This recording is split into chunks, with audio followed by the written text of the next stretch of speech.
मैं सुधाकर राय आज से आप सबको हमारी देखभाल की जिम्मेदारी से आजाद करता हूं। आज से मेरी जिम्मेदारी मेरी धर्मपत्नी रश्मि की है, लेकिन उसे खुश रखने की जिम्मेदारी हम सबकी है।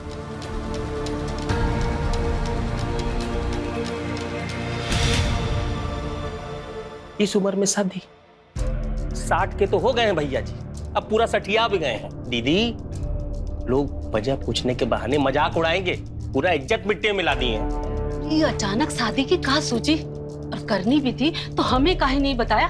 धूमधाम से करते बैंड बाजा के साथ।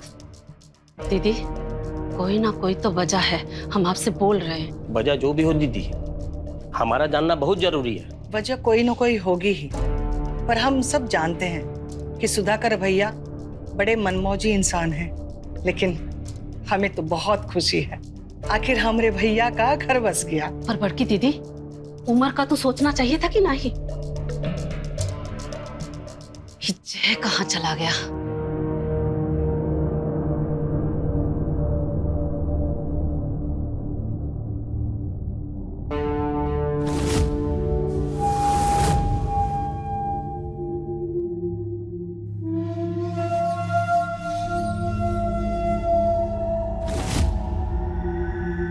वैसे हमारा नाम जय। नमस्ते। नमस्ते। वो बड़े पापा सुधाकर जी के छोटे भाई के बेटे हैं, यूनिवर्सिटी में पढ़ाई कर रहे हैं, और हमारी भी शादी की बात चल रही है। अच्छा, कब होगी आपकी शादी? ये तो नहीं बता सकते, लेकिन आप जैसे कोई मिलेगी ना, फटाफट शादी कर लेंगे हम।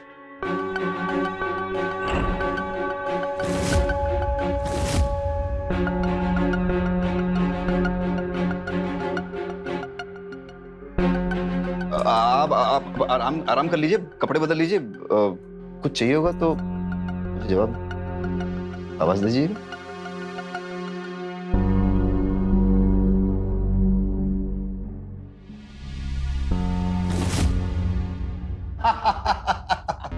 कहा कहती हो बहना तुम? अरे हम इतने बूढ़े थोड़ी हुए कि शादी भी ना कर सके। अरे भैया, हम ऐसा कब बोले? ये अचानक शादी, बिना बताए बिना बोले, सुबह घर से निकले और शाम तक बुरिया लेकर आ गए। कुछ समझ नहीं आया, कहा हुआ, कैसे हुआ। वजह जानना चाहती हो बहना? तो सुनो, ये जो रश्मि है ना, ये मधापुरा गांव के गौरी बाबू की पोती है। तो ये गौरी बाबू अपने स्वास्थ्य और पोती को लेकर परेशान रहते थे।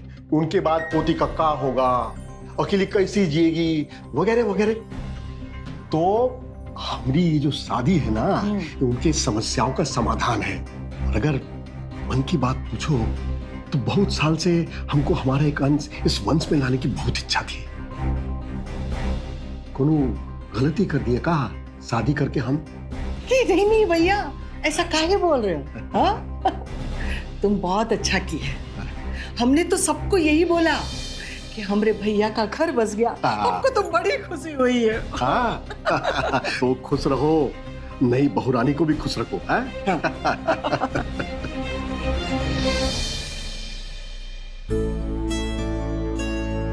वैसे तो अब से हमारा सब कुछ तुम्हारा है, लेकिन ये आज के लिए खास है। हमारी लाइफ, हमारी वाइफ के लिए। देखो, शुक्रिया।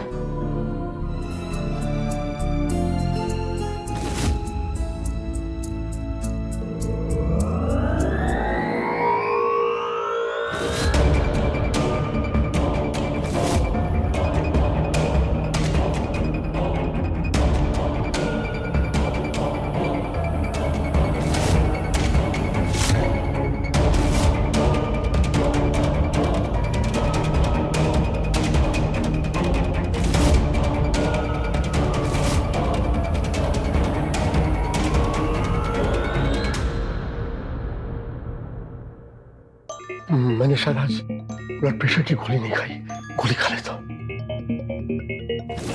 आज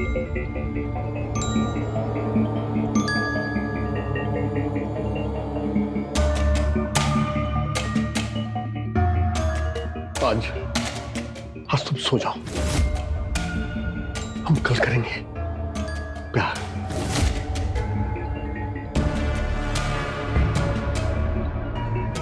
न मुंह में दांत न पेट में हाथ, चले मनाने सुहाग रात। समाधान और वंश ही आगे बढ़ाना होता ना दीदी, तो पहले काहे ने किए शादी? अब हम दिवाकर राय उनके छोटे भाई है तो उन्हीं का अंश ना। वही तो। और हमारा बेटा जय भले हमारा बेटा है लेकिन वंश तो उन्हीं का है। वही तो। दीदी जरूर कोई बात है जो भैया छुपा रहे हैं। दीदी हमारा हक हड़पने का खेल रचा है उन लड़की और उसके दादा ने। जाने कौन सी पट्टी पढ़ा के गले बांध दी है वो लड़की भैया जी के। एक दिन वो लड़की गले का हड्डी बनेगी, हम बता रहे हैं आपसे। दीदी मिथिला एकदम सही कह रही है, समय सचेत और सतर्क रहने का है। ये शादी शादी नहीं, लालच है, षड्यंत्र है। पर अब करना का है ये बताइए। अरे करना क्या है? दादा पोती ने जो भैया जी के आंखों में पट्टी बांधा है वो खोलना पड़ेगा। इस शादी का सही मकसद हम पता लगा के रहेंगे। तो नहीं दुल्हन को ये घर और भैया जी से दूर रखना है ना, ये काम तो हम कर लेंगे। अपना हक काहे हड़पने दे किसी घुसपैठिए को? हाँ? हे भगवान, कुछ जाने बुझे अरे अपना खून जला रहे हो तुम दोनों। अरे भैया ने कुछ फैसला लिया है तो कुछ सोच समझ कर ही लिया होगा ना। अब जाओ सो जाओ, जाओ जाओ, जी, रात जी। बहुत हो गई है। जी जी जाओ चलिए। जाओ। जा रहे हैं।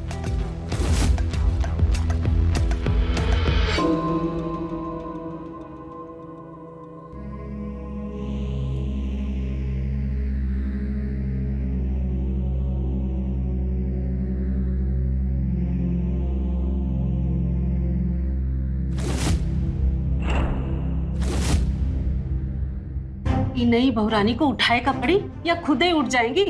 अभी तक सुबह नहीं हुई वो महारानी की। अरे मिथिला, आज उसकी शादी की पहली सुबह है, आज का दिन तो दे दो नई बहू को। भैया के चाय के साथ उसकी चाय भी कमरे में भिजवा दो। भिजवा दे? तो कोनों के हाथ भिजवा दे? नौकर तो आज तक आप रखने नहीं दिए हैं और जय जाएगा नहीं तो बचा कौन? तुम। हम।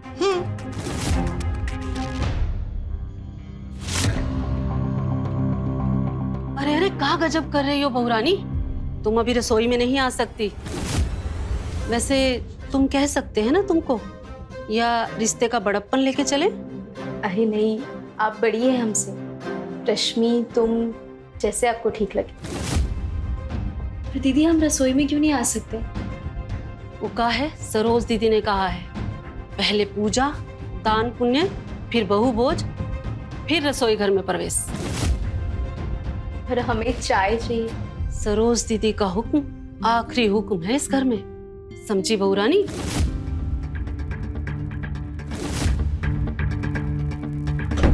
ना चाय मिली ना खुद बना पाई, जी भी चल रहा है इस घर में सब कुछ। चाय नहीं मिली आपको? आप ऐसे बिना इजाजत हमारे कमरे में कैसे आ गए? अरे रे रे, आप क्या कर रही हैं? अब चाय नहीं मिली तो सारा गुस्सा हम पे निकाल दीजिएगा। वैसे आप निकाल सकती हैं, आपका बनता है।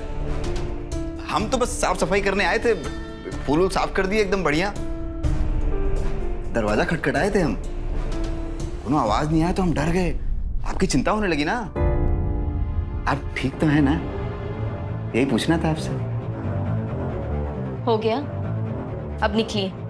हाँ हाँ हो गया, आप देखिए तो सही, इतना चमका दिया बिस्तरा एकदम बढ़िया, एक भी फूल नहीं दिखेगा आपको। काम बहुत अच्छे से करते हैं हम।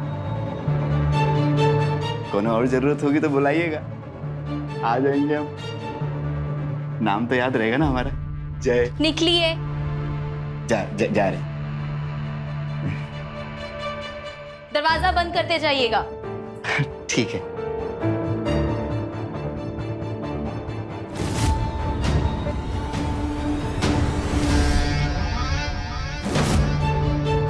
हम कह रहे थे कि चाय ले आए आपके लिए।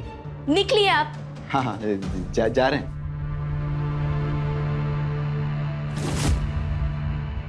तुमको भी कोनो परेशानी है का मेरी शादी से? अरे नहीं भैया, काहे पूछे ऐसा? कल सरोज आई थी, पूछ रही थी, तो हमको लगा तुमको भी कुछ पूछना होगा। मन में कोनो शंका हो तो पूछ लो, हम सच ही बताएंगे। अरे नहीं भैया, आपका फैसला भगवान का फैसला है हमारे लिए। सब ठीक है भैया। तो वकील साहब को बुलवा लो, एक और फैसला करना है। हाँ मालिक। हाँ हाँ हाँ, जीते रहो बेटा। खाना वाना खा रहे हो ना, और दंड वंड पेल रहे हो कि नहीं? हाँ मालिक। कोनो पैसे की जरूरत हो तो सरोज से मांग लेना, हम भी उसी से मांगते हैं। जी मालिक। चले? हाँ जी मालिक, चलिए। हाँ। अब का खुराफात चल रहा है इनके भेजे में, कुछ तो खेल खेल रहे हैं। मैं भी देखता हूँ कैसे। नहीं वसीयत काहे? सीधी बात है, नई बहुरानी आई है, नई वसीयत मतलब नया हिस्सेदार। अब सब कुछ उसके नाम पे कर देंगे। यही होता है बुढ़ापे में जवानी चढ़ने का असर। पर कल ही तो आई है, अभी से? अब भैया को लग रहा है अभी से, तो अभी से। हम क्या बोले? हम का बोले का मतलब? कुछ बोलिएगा नहीं, चुपचाप लूट जाने दीजिएगा सब कुछ। अरे जमीन भले बाबूजी की रही हो, फैक्ट्री और कारोबार भैया ने ही खड़ा किया है। पर सोच रहे हैं ये सब जो उनके हिस्से में जाएगा वो अपना ही जाएगा, हमारे जय का जाएगा। जब तक बड़के भैया ब्याह नहीं किए थे तो ये जमीन जायदाद का वारिस कौन था? हमारा जय। हम अपने बेटे का हक किसी और के हिस्से में नहीं जाने देंगे। आप डरे कुछ मत कीजिए, हम दीदी से बात कर लेंगे। दीदी भैया के खिलाफ कभी नहीं जाएंगी। ये सब बोल के उनके मन में कड़वाहट ही पैदा करोगी। तो क्या करे? हाथ पर हाथ धरे पड़ जाने दे सब कुछ। एक रास्ता है, कुछ ऐसा करना होगा कि नई बहुरानी खुद ब खुद डल जाए, वसीयत बनने से पहले। तो देखते जाइए कैसे हम इस छोकरी को इस घर से बाहर करते हैं। लेकिन ध्यान रहे, दीदी और भैया को इस बात का भनक नहीं लगना चाहिए, वरना जो मिलने वाला है ना वो भी हाथ से जाएगा। रश्मि,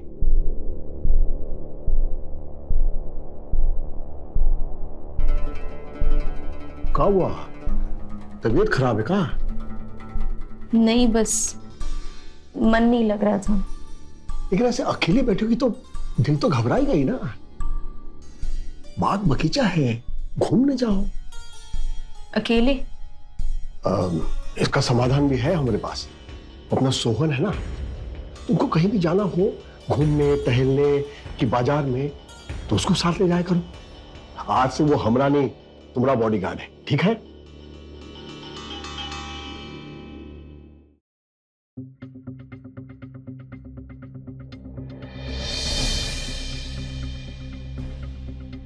पहलवान बनेंगे? अरे मालकिन, आप वो कहा है कि कसरत करने से शरीर और दिमाग दोनों ही ठीक रहता है हमारा। वैसे मालिक ने आज से आपके साथ रहने के लिए बोला है, पर हमने समझ में एक बात नहीं आ रही कि आपको हमारी क्या जरूरत है। नहीं, हम कहना चाह रहे हैं कि हमारी जरूरत तो मालिक को है ना, हमें तो उनके साथ रहना जरूरी है। अब आपके मालिक का है तो होगी हमें आपकी जरूरत। हमें बागीचा देखना है, ले चलेंगे? बिल्कुल ले चलेंगे, हम अभी आए 2 मिनट में।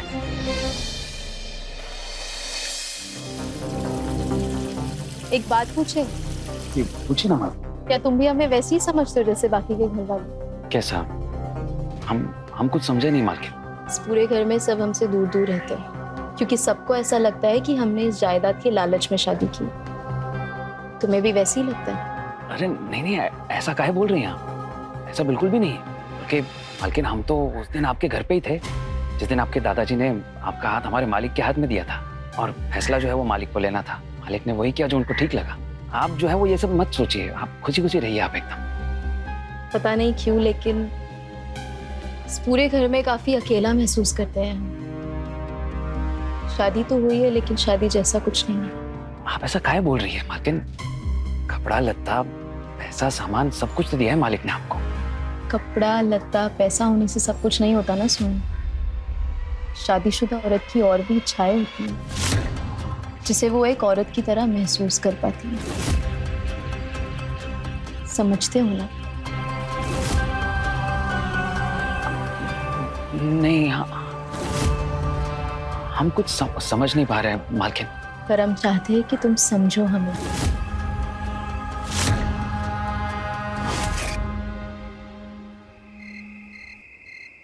हमसे तो बोले थे कि जल्दी घर आ जाओ नई वसीयत लेकर। अब क्या बदले हैं भैया इस नई वसीयत में वकील साहब? हमसे जो बोले थे वो हमने कर दिया है। वैसे राय साहब आएंगे कब? भैया के आने जाने का टाइम तो फिक्स है नहीं। आप जाइए, जब आपको बुलावा आ जाएगा तो आ जाना। वकील साहब, वसीयत आप कह दीजिएगा कि हमने आपको वसीयत दे दिया है। नमस्ते।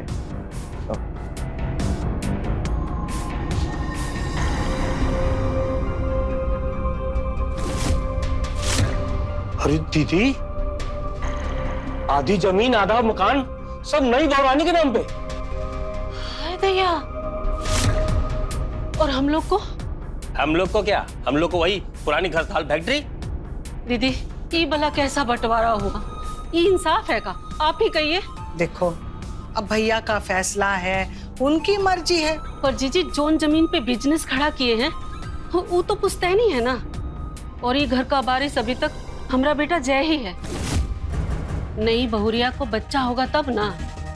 ये उम्र में बढ़ के भैया से कुछ होगा का? कुछ नहीं होगा, हम कह देते हैं। और आप बढ़ के भैया से कुछ नहीं पूछेंगी? देखो, भैया ने फैसला कर लिया है और उनके फैसलों पर सवाल उठाना ये उनको अच्छा नहीं लगेगा, ये हम जानते हैं। दिवाकर, चलो वो वसीयत हमारे अलमारी में रख दो।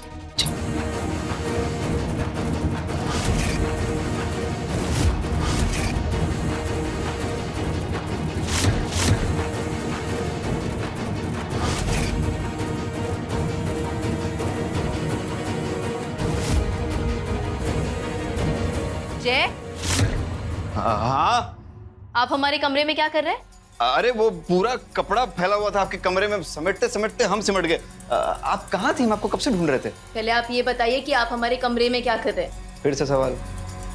अच्छा, एक सवाल हम पूछें आपसे, हम आपको क्या कहकर बुलाएं? रिश्ते में तो आप हमारी ताई जी लगती हैं, लेकिन ताई जी आपको सूट नहीं करता, तो आप ही कोई अच्छा सा नाम बता दीजिए बुलाने के लिए। ताई का रिश्ता है ना, तो ताई जी ही बुलाएंगे आप हमें। मिल गया जवाब? अब जाइए। ठीक है, जाते हैं, लेकिन जाने से पहले आपके एक सवाल का जवाब हम देना चाहते हैं। दरअसल हम बुआ जी का एक संदेशा लेकर आए थे आपके पास। कहा है ना कि आपको मंदिर जाना है सुबह और हमारे साथ जाना है, तो आप सुबह तैयार रहिए। बता दिए, अब जाइए। और हाँ, आज के बाद जब हम कमरे में ना हो तो आप यहाँ नहीं आएंगे, समझे? मतलब जब आप रहेंगी तो आ सकते हैं ना? पूछकर, दरवाजे पे खड़े रह के इजाजत लेकर, और जब तक हम हाँ ना कहे आप अंदर नहीं आएंगे, समझे? अब निकलिए। समझ गए।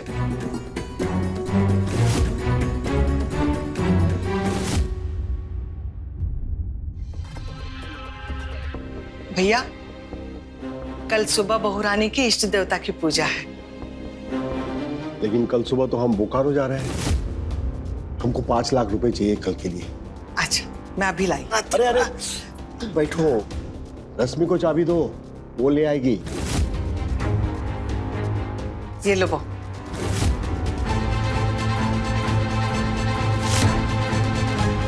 देख रहे हैं, यह हक हमको तो नहीं मिला ये घर में कभी।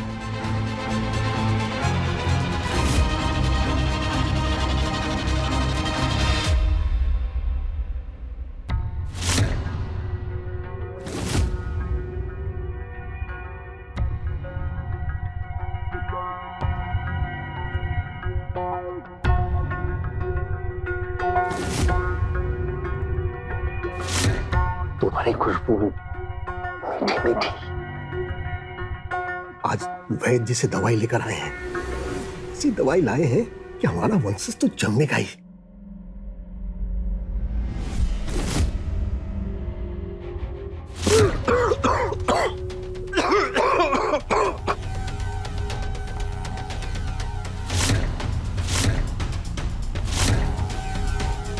लाइट बंद करो। किसी आने बिल्ली खंभा नोचे तो होता तो कुछ है नहीं। मर्दांगी सिर्फ चिल्ला के दिखानी होती है। और वैसे भी जो चीज हमारे हिस्से की है वो आपको कैसे मिलेगी ताऊ जी?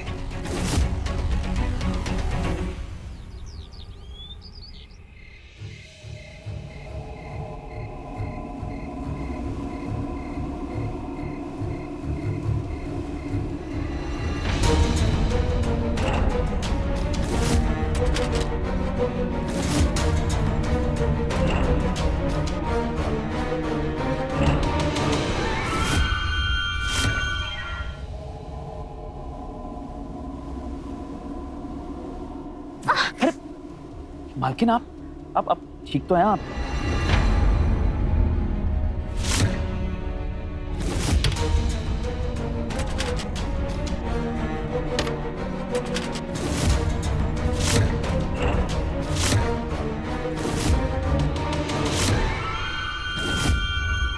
आप उठ जाइए।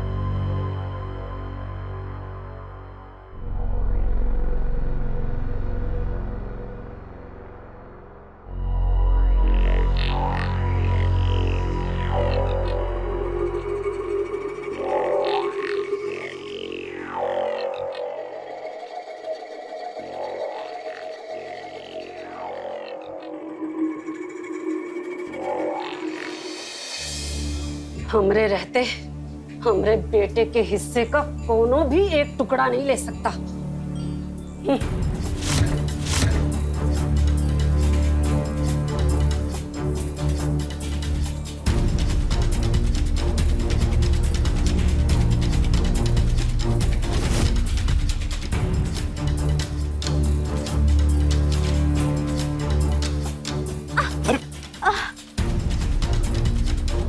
ठीक है ना? हमारी पैर में मोच आए, ये लगता है हम परिक्रमा नहीं कर पाएंगे।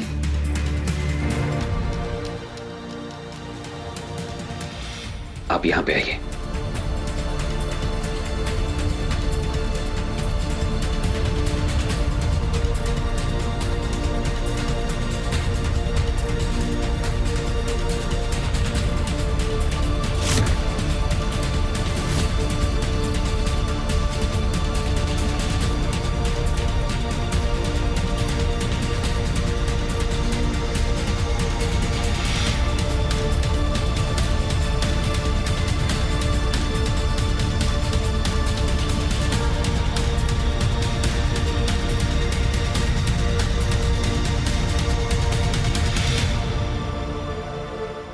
नमस्कार, मैं हूं रवि किशन। आज के इस एपिसोड में आपका स्वागत करता हूं। सुधाकर राय ने बुढ़ापे में अपने से आधी उम्र की कम उम्र की लड़की रश्मि से शादी तो कर ली, लेकिन उसके बाद उसने रश्मि को उम्र भर की सजा दे दी। रश्मि शादी के बंधन में तो बंध चुकी थी, पर यह बंधन रश्मि की सांसें रोक रहा था। इसीलिए उसने शादी से बाहर जाकर एक संबंध बनाने की ठानी। क्या हुआ? जब दीदी और भैया को पता चलेगा कि नई बहू रानी के साथ हम में से कोई नहीं गया तो गुस्सा नहीं करेंगे क्या? आपको यहाँ दीदी दिख रही है का कहीं?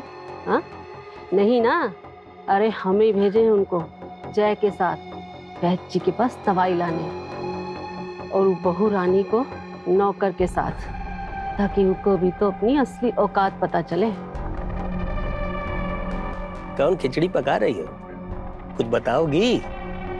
आप ही ना बोले थे जायदाद बचानी है, वो लड़की को घर से बाहर निकालो। तो बस फंसा लिए हैं उनको चारों तरफ से। उसके बाद भैया जी खुद ही उसे घर से बाहर निकाल फेंकेंगे। आप तो बस देखते जाइए।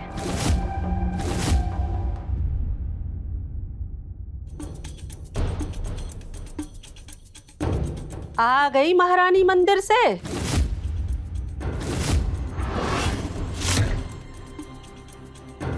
बहुत आराम कर लिया तुमने, अब हमको थोड़ा आराम दो। ऐसे टुकुर टुकुर कहाँ देख रही हो बहू रानी?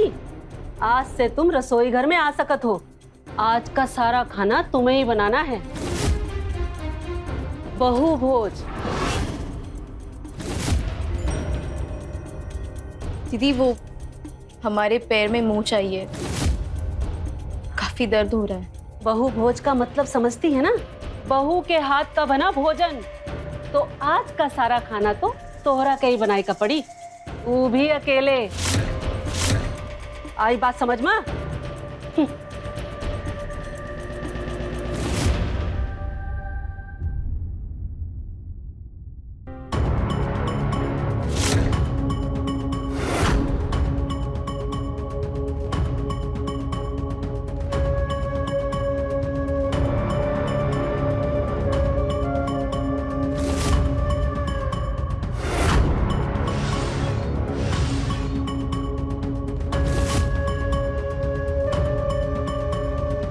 बहू रानी, थोड़ा चाय लेके आओ ना।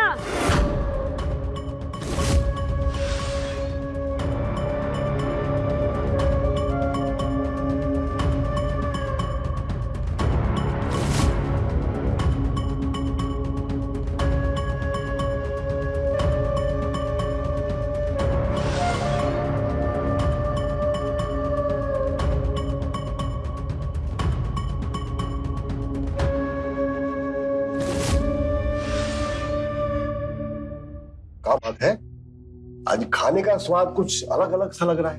नहीं हाँ भैया। का है? वो आज बहू भोज है ना, सारा खाना हमने बनाया है। अच्छा, अकेले? अरे दीदी, अकेले कहाँ, हम थे ना साथ। बहू रानी से तो बस शगुन कराए हैं। तुम्हारे छत्र छाया में तो अब रश्मि भी तुम्हारी तरह घर संभालना सीख रही है। वाह, सही कहा भैया। एक काम करो, हाँ।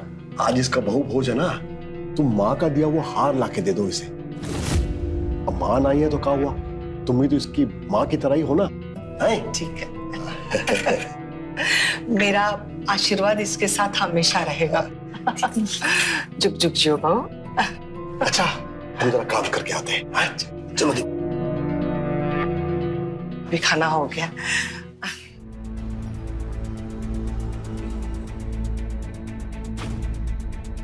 अच्छा मिथिला, सुबह से भाग दौड़ रही है बहू, बेचारी थक गई होगी। मिथिला, आज रसोई तुम समेट लेना और बहू तुम आराम कर। ठीक है ना? अरे ओ महारानी, तुम कहाँ चली? हार लेने में तो बहुत तेज, हाँ? और जब काम की बारी आई तो चली इठलाती। वो सरोज दीदी ने कहा कि हम आराम करें, इसीलिए। ओहो, आराम करेंगी? और ये जो इतना सारा बर्तन पड़ा है, ये कौन मांजेगा? ऊपर से तोरी अम्मा आएंगी का? माँ, एक मिनट, हम है ना, हम मदद कर देंगे। ओ संत ज्ञानी, बुआ जी के पाँव में दर्द है, जाके तेल लगाओ। क्या रहा? आया मदद करने वाला। और तुम काम करो, आराम करेंगी।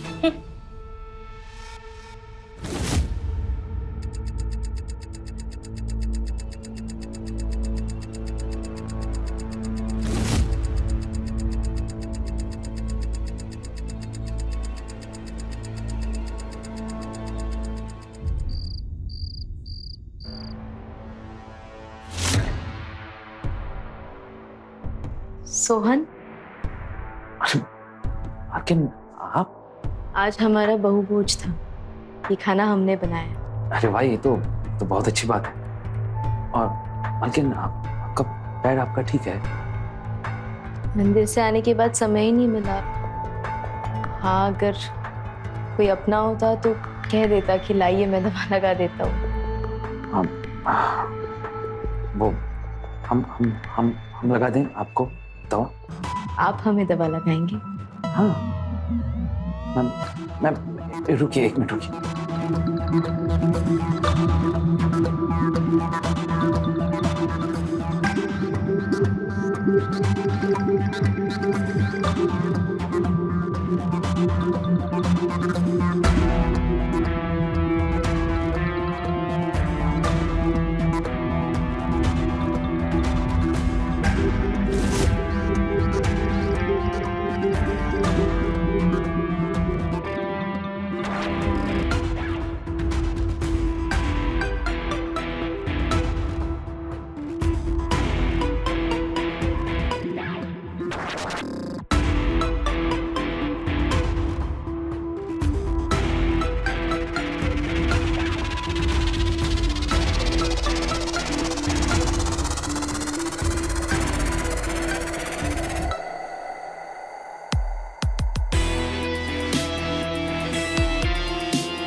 हम आज पटना के लिए निकल रहे हैं। किसी को कुछ चाहिए पटना से?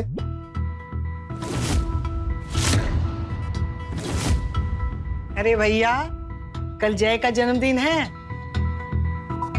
अरे हाँ, तो जय बेटा बताओ, कल आए हम तुम्हारे लिए पटना से।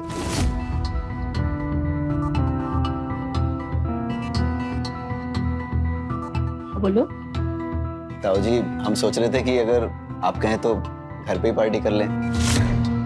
अरे वाह भाई, घर तुम्हारा, जन्मदिन तुम्हारा, कर लो पार्टी। हमारे लायक कोई सेवा हो तो बताना हमको। हाँ, बस इतना है कि हम रह नहीं पाएंगे खुद।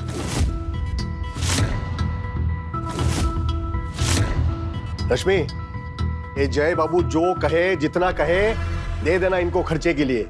है इसी खुशी में जरा चाय पिला दो सबको। है जी। भाई चाय तो बनती है, क्यों?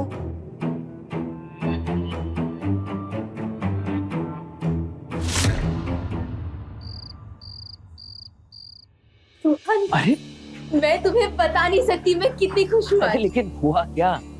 आज हम पूरी रात साथ रहेंगे। अच्छा,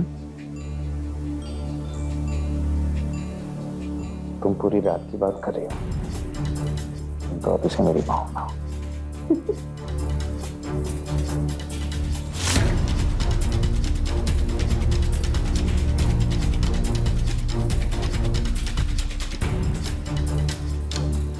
Happy birthday to you.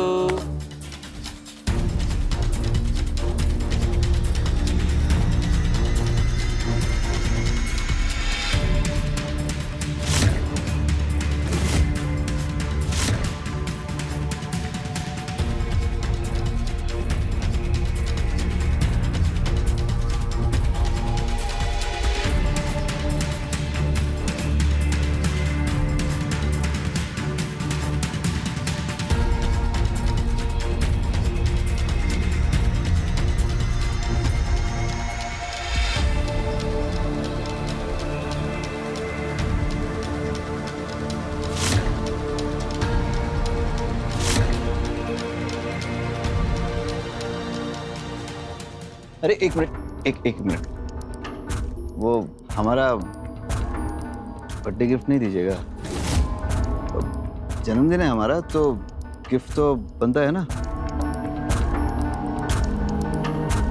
अच्छा, आपकी परेशानी ना हम हल किए देते हैं।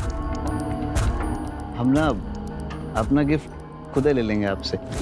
मतलब अच्छा पूछिए कैसे? अब देखिए, अब आप पूछेंगे नहीं तो हम बताएंगे कैसे कि गिफ्ट कैसे लेंगे हम। अच्छा चलिए बता देते हैं। क्या है ना कि ताऊ जी बाहर गए हैं और उनका कमरा खाली है एकदम,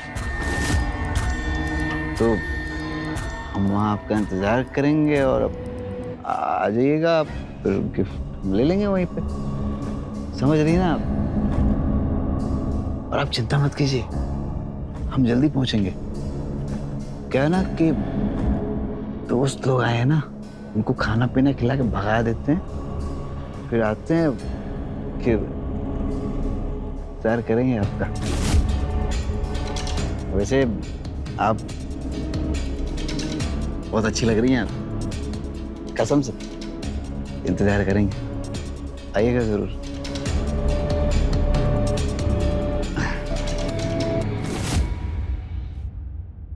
रश्मि के जीवन का एक नया अध्याय शुरू तो हो चुका था, पर क्या ये भविष्यवाणी थी किसी अनहोनी की? ये अध्याय था जन्मदाता एक अपराध का। आइए देखते हैं कौन सा मोड़ लेती अब पति सुधाकर की जवान पत्नी रश्मि के अवैध संबंधों की कहानी।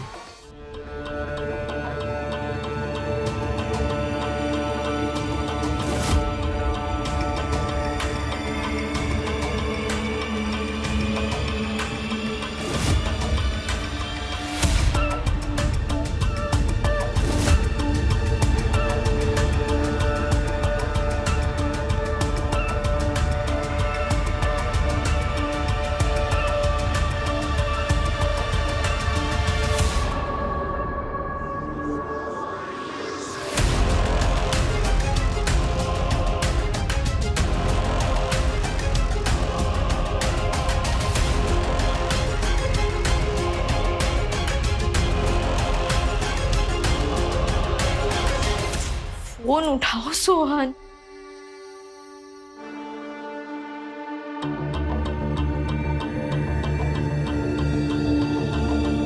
रात तो इस कमरे में नहीं रह सकती मैं। जाऊं तो जाऊं भी कहाँ? सोच रश्मि।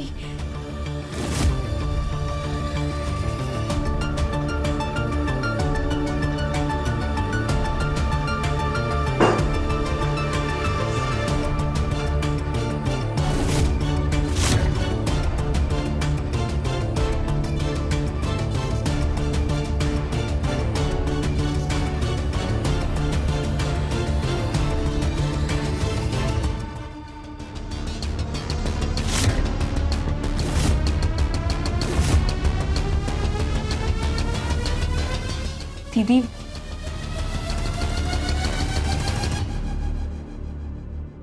नहीं बहू रानी, क्या हुआ?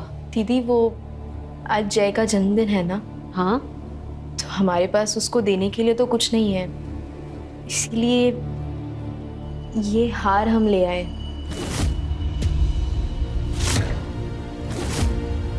जय के होने वाले बीवी के लिए। बहुत ही खूबसूरत है, जच रहा नाम पे। जी बहुत सताए नाम तुमको, पर इतने भी बुरे नहीं हैं हम।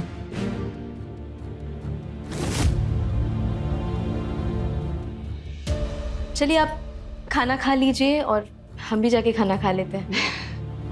वो क्या कहते हैं अंग्रेजी में? Thank you.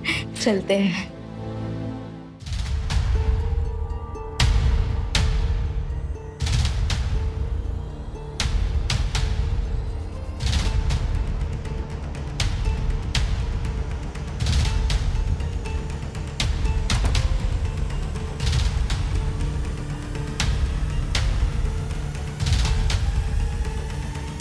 ये क्या कर रहे हैं?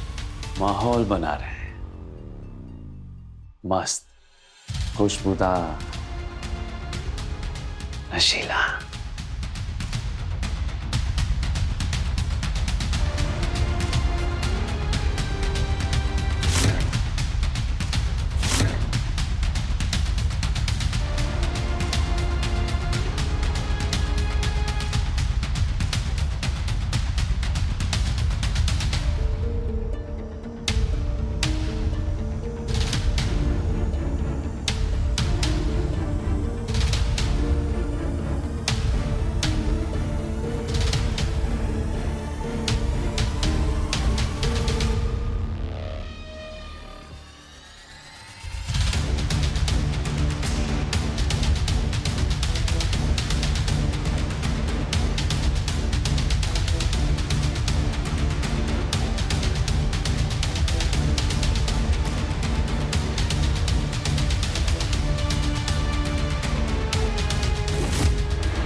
राय साहब, राय साहब, क्या हुआ आपको? उठिए।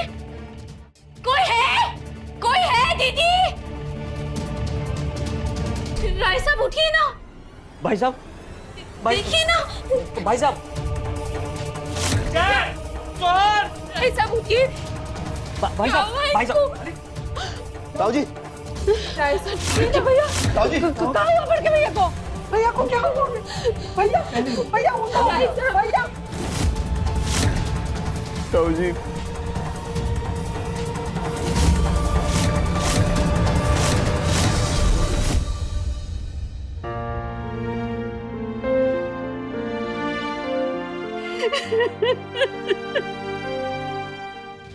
तुमने मारा है हमारे भैया को,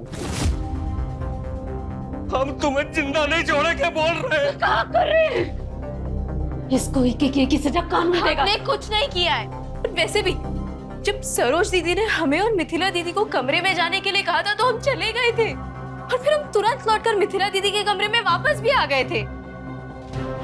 पर तब तक तो राय जी लौटे भी नहीं थे। ये लड़कियां सही कह रही है, वो वक्त ये हमारे साथ थी, हमारे कमरे में। तो फिर ये हुआ कैसे? भैया भैया वापस कब आए? मालिक को आधे रात के वक्त घर छोड़ दिए थे। पटना से आ रहे थे तो गाड़ी खराब हो गया था, तो हम मैकेनिक की बाइक से उनको घर छोड़ दिए थे। नहीं, बहुरानी कह रही है कि जब वो अपने कमरे के पास आई थी तो बाहर से कुंडी लगी हुई थी। राय साहब, इसका मतलब है कि मालिक कमरे के पास है और अंदर चले गए। मतलब उनके कमरे के अंदर जाने के बाद किसी ना किसी ने तो बाहर से कुंडी लगाई है। पर किसने? उसका जवाब आप लोगों के सामने है ना बुआ जी? ताऊ जी के कमरे में जहरीला धुआं इसी जड़ी से फैलाया गया था। सही कह रहे हैं हम ना? कहना क्या चाहते हो तुम जय? हाँ? ताऊ जी की मौत इसी जड़ी के जहरीले धुएं से हुई थी। कहना तो बुआ जी को चाहिए था, लेकिन कह हम रहे हैं। बोलिए बुआ जी। कहना क्या चाहते हो तुम? सालों से ये जड़ी हम बुआ जी के लिए लाते रहे हैं वैद्य जी के यहाँ से।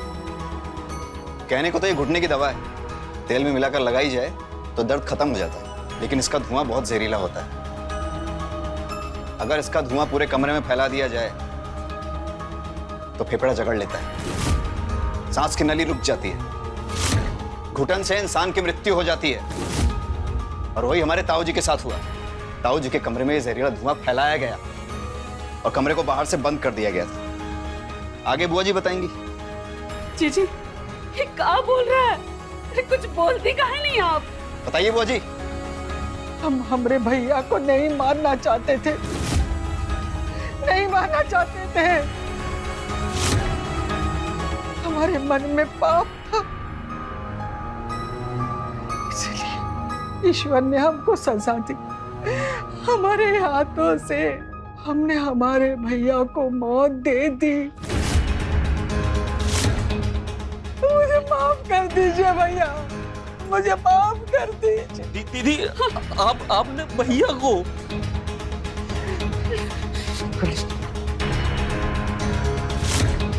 किसके लिए?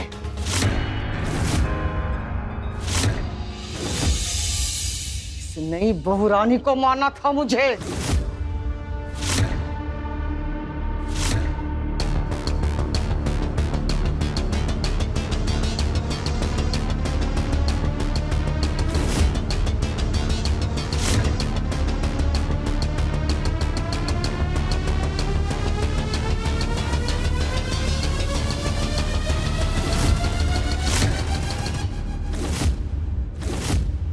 ये हमारा घर है और इस घर के मालकिन हम हैं। इस घर में आने वाली चिड़िया भी हमसे पूछकर फड़फड़ाती है। शादी के 6 महीने में हम विधवा हो गए। हमारा भैया हमको इस घर में वापस लेकर आया। तब से इस घर में सत्ता हमारी चली और भैया की शादी भी हमने नहीं होने दी, सिर्फ और सिर्फ इस घर की सत्ता बचाने के लिए। ये कलमुही या ये मुंह उठाकर मालकिन बनने? हाँ, हमको बर्दाश्त नहीं हुआ। हमारे ही घर में आकर हम पर हुक्म चलाएगी? नहीं, बिल्कुल नहीं हो सकता। ये हमारा घर है, इस घर की मालकिन हम हैं और हमारा ही हुक्म चलेगा। तुम सब लोग सुन लो, समझे? लालच अपने किसी भी रूप में क्यों ना हो, पर हर लालच का अंजाम होता तो जरूर और वो बुरा होता है। सत्ता का लालच ऐसा छाया सुधाकर की बहन सरोज के अंदर कि वो इंसानियत और हैवानियत का अंतर ही भूल गई और अपने ही हाथों अंजाम दे गई ऐसे पाप को जिसे अब उसे अपनी आखिरी सांस तक जीना पड़ेगा, जेल की सलाखों के पीछे।